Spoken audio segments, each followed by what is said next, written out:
Brown rice అండి. ఒక glass బియ్యం అండి, అవి శుభ్రంగా కడిగి పెట్టాను.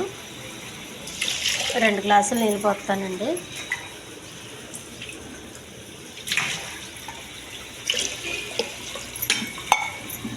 అంటే కుక్కర్లో కాబట్టి తక్కువ నీళ్ళు వేసుకోవాలండి. వేరే గిన్నెలో వండితే మాత్రం 4 గ్లాసులు నీళ్ళు వేయాలి.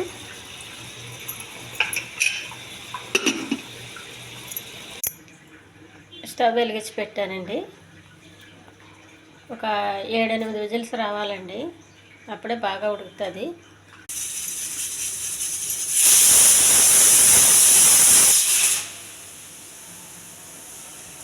ఎనిమిది విజిల్ వస్తున్నాయండి. ఇప్పుడు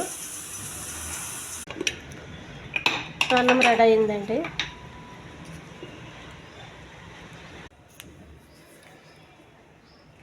ఈ వేడివేడి బ్రౌన్ రైస్కి అండి చేపల కూర వేసుకు తింటే చాలా రుచిగా ఉంటుందండి.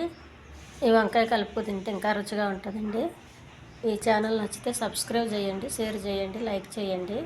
ఇది చాలా హెల్తీ ఫుడ్ అండి. ఇది